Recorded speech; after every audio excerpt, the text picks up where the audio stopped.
everyone. இன்னைக்கு நம்ம unit 14 short ஆன்சர்ல 7th question. What are heart sounds, how are the produced அப்படின்னு கேட்குறாங்க. இப்போ ஹாட் சவுண்ட்ஸ்லாம் என்னென்ன, அந்த சவுண்ட்ஸ் எப்பப்போ ப்ரொடியூஸ் ஆகும். ஸோ இந்த 2 கொஸ்டின் தான் நம்ம இதில் பார்க்க போகிறோம். ஃபர்ஸ்ட் இந்த ஹாட் சவுண்ட்ஸ் என்னென்னு கேட்டிங்கன்னா, ஃபஸ்ட்டு சவுண்ட் அதாவது ஹார்ட் பீட் அப்போ நமக்கு 2 சவுண்ட் கேட்கும்.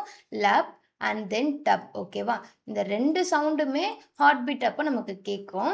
இதில் இந்த லப்ன்ற சவுண்ட் வந்து எப்போ கிரியேட் ஆகும் அப்படின்னு கேட்டிங்கன்னா, இப்போது ஹார்ட்டில் பம்பிங் நடக்கிறப்போ, பம்பிங் ஆரம்பிக்கிறப்போ இந்த பைகஸ்பேட் அண்ட் ட்ரைகஸ்பேட், ஓகேவா, இந்த 2 வேல்ஸும் வந்து நமக்கு க்ளோஸ் ஆகும்.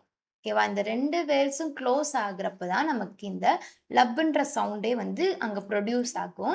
இப்போ பம்பிங் நடந்துருச்சு. ஓகேவா, இப்போ ஹார்ட் ரிலாக்ஸ் ஆகுறப்போ இதில் செமிலுனார், ஓகேவா, செமிலுனார் வேல்ஸ் அப்படின்னு இருக்கும். ஸோ இது வந்து க்ளோஸ் ஆகும். இந்த செமிலுனார் வேல்ஸ் க்ளோஸ் ஆகுறப்ப தான் நமக்கு இந்த டப்புன்ற சவுண்ட் வந்து ப்ரொடியூஸ் ஆகும்.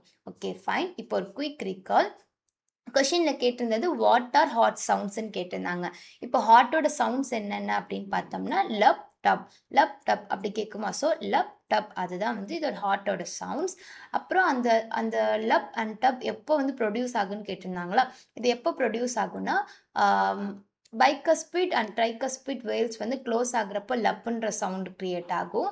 அதே மாதிரி செமிலுனார் வேல்ஸ் வந்து க்ளோஸ் ஆகுறப்போ நமக்கு இந்த டப்புன்ற சவுண்ட் க்ரியேட் ஆகும். தேங்க்யூ.